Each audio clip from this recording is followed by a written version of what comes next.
حضرت حبیب اجمی رحمت اللہ علیہ آپ کی بارگاہ میں ایک نوجوان آیا کرتا تھا، بڑا ہی گناہگار تھا۔ حضرت حبیب اجمی رحمت اللہ علیہ اسے کہتے کہ وہ نوجوان توبہ کیوں نہیں کرتا؟ وہ آپ کی بات ٹال دیتا۔ آپ ہر روز اسے کہتے کہ یار اپنے گناہوں سے توبہ کر لے، وہ آپ کی بات ٹال دیتا۔ ایک دن صبح سویرے آ گیا، کہنے لگا حضرت آپ مجھے توبہ کروا دیں، آپ مجھے توبہ کروا دیں۔ آپ نے فرمایا کہ اتنی دیر ہو گئی ہے، میں تجھے ہر روز کہتا ہوں کہ توبہ کر لے، تو میری بات سن کے ٹال دیتا تھا، اور آج تجھے کیا ہو گیا؟ اس نوجوان نے کہا کہ حضرت کل کی بات ہے کہ میں دوپہر کے وقت بازار میں گیا، سودا خریدا تو سودا اتنا ہو گیا کہ مجھ سے اٹھایا نہیں گیا۔ جو بازار میں مزدور جہاں بیٹھے ہوتے ہیں تو میں وہاں گیا تو میں نے ایک نوجوان سے کہا کہ میرا سامان ہے گھر پہنچانا ہے، جہاں مزدور بیٹھے ہوتے تھے تو ایک نوجوان اٹھ کے آ کے کہتا ہے کہ حضرت میں آپ کا سامان آپ کے گھر میں پہنچاؤں گا۔ میں نے اس سے پوچھا کہ کتنی مزدوری لوگے؟ اس نے کہا کہ باقی جتنے بھی مزدور بیٹھے ہیں یہ 4 درہم لیتے ہیں، میں 3 درہم لوں گا۔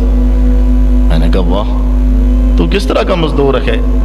چلو میں تجھے مزدوری دوں گا، میرا سامان اٹھا کے گھر پہنچا دو۔ اس نوجوان نے کہا ٹھیک ہے۔ اس نے سامان اٹھایا، تھوڑا سا ہم آگے گئے، ظہر کی اذان ہونے لگی۔ وہ نوجوان مجھے کہتا ہے کہ چاچا جی آپ کی اجازت ہو تو میں سامان یہاں رکھ کے ظہر کی نماز نہ پڑھ کے آؤں۔ میں نے کہا بیٹا جاؤ ظہر کی نماز پڑھو۔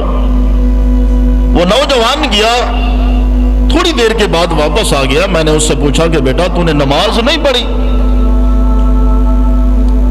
وہ نوجوان کہتا ہے چاچا میں نے صرف فرض پڑھ لیے ہیں، باقی سنت نفل وہ کسی اور وقت میں پڑھ لوں گا۔ میں نے کہا بیٹا نماز پوری پڑھ لیتے؟ کہا چاچا جب میں نماز پوری پڑھتا تو مجھے دیر ہو جاتی اور آپ یہ سوچتے کہ یہ کام چور ہے اس لیے یہ لیٹ ہو رہا ہے۔ چاچا صرف میں نے فرض پڑھ لیے ہیں، باقی سنت اور نفل باقی وقت میں پڑھ لوں گا۔ کہا ٹھیک ہے۔ کہا اس نے پھر سامان اٹھایا، ہم چل پڑے۔ تھوڑا سا آگے گئے تو اس کے چہرے سے پسینہ آنے لگا۔ وہ شخص کہتا ہے میں نے اسے کہا کہ بیٹا تھوڑے دیر کے لیے یہ سامان مجھے دے دے، میں اٹھا لوں گا۔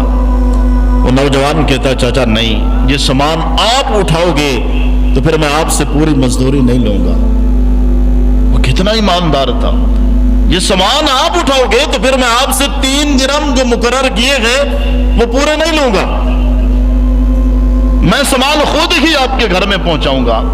وہ شخص کہتا ہے کہ اس نے سامان ہمارے گھر میں پہنچایا تو میں نے اس سے کہا کہ رکو میں گھر میں جاتا ہوں، سامان رکھتا ہوں اور آپ کی مزدوری لے آتا ہوں۔ وہ شخص کہتا ہے کہ میں گھر گیا، بیوی سے کہا کہ جو سامان اٹھا کر آیا ہے نوجوان وہ بڑا ہی اچھا ہے، بڑا نیک ہے، کسی اچھے گھرانے کا تربیت یافتہ ہے، کسی اچھے ماں باپ کی اولاد ہے۔ تو میری بیوی نے کہا کہ یہ مزدوری لو، اس کو دو اور اسے کہنا کہ دوپہر کا وقت ہے، کھانا پک گیا ہے اور کھانا کھا کر جانا۔ وہ شخص کہتے ہیں کہ میں باہر گیا، اس سے کہا کہ بیٹا دوپہر کا وقت ہے، سخت گرمی ہے، یہ مزدوری لو اور کھانا پک گیا ہے، کھانا کھا کر جانا۔ وہ نوجوان سر جھکا کے کہتا ہے کہ چاچا میں کھانا نہیں کھا سکتا، میں کھانا نہیں کھا سکتا۔ وہ شخص کہتا ہے میں نے پوچھا کہ بیٹا کیوں نہیں کھا سکتے؟ وہ کہتا ہے کہ چاچا میں نے روزہ رکھا ہوا ہے، میں نے روزہ رکھا ہوا ہے۔ میں نے کہا بیٹا اتنی سخت گرمی ہے، تو نے روزہ رکھا ہوا ہے، اب تو کہاں جائے گا؟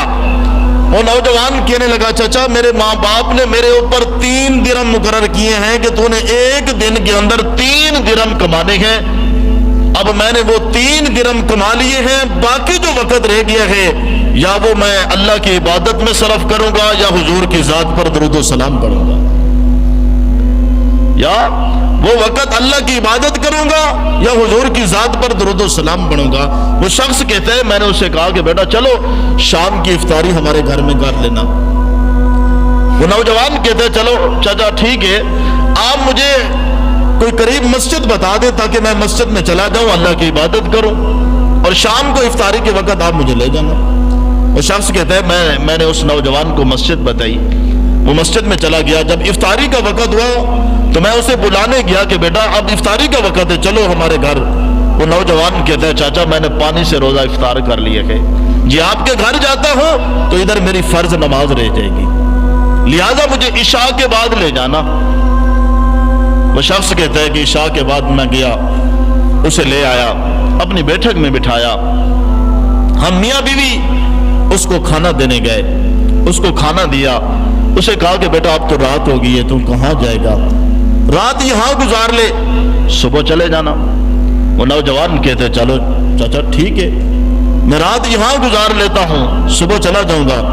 وہ شخص کہتے ہیں کہ ہم میاں بیوی اس نوجوان کو کھانا دے کے واپس آ گئے۔ ہماری ایک ہی بیٹی تھی، معذور تھی، پاؤں سے چل نہیں سکتی تھی، ہاتھ کام نہیں کرتے تھے۔ کہتے ہیں کہ اس کے بعد ہم میاں بیوی اپنی بیٹی کو کھانا دینے گئے تو میں نے اپنی بیٹی سے کہا کہ بیٹی آج ہمارے گھر میں ایک نوجوان آیا ہے، بڑا ہی نیک ہے، کسی اچھے گھرانے کا تربیت یافتہ ہے، کسی اچھے ماں باپ کی اولاد رکھتا ہے۔ تو ہم اپنی بیٹی کو کھانا دے کے واپس آ گئے، تو ہم اپنے کمرے میں سو گئے، ہماری بیٹی اپنے کمرے میں سو گئی، وہ نوجوان ہماری بیٹھک میں سو گیا۔ وہ شخص کہتا ہے کہ آدھی رات کا وقت ہوا تو میرے دروازے پہ دستک ہوئی، میں نے پوچھا کہ کون؟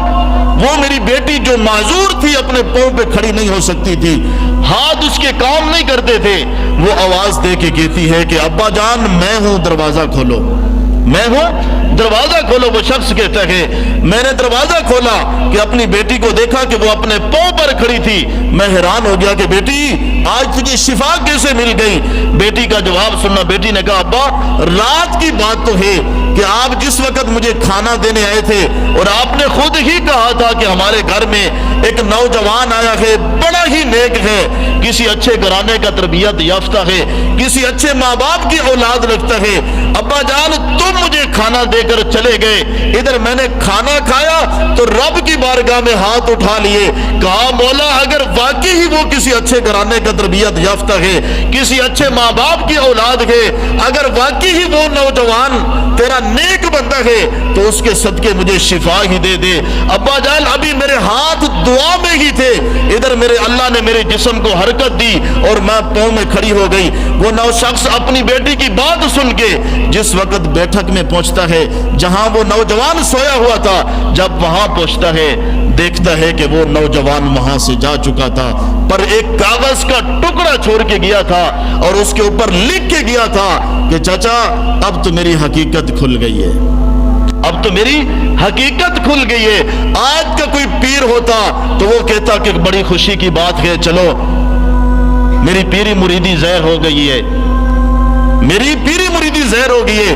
وہ اتنا نوجوان نیک تھا، کاغذ پر لکھ کے گیا تھا کہ چاچا میرے پیچھے آپ کو آنے کی ضرورت نہیں، جب بھی میری یاد آئے تو اللہ کی بارگاہ میں توبہ کرنا، اللہ کی بارگاہ میں توبہ کرنا، استغفار کرنا۔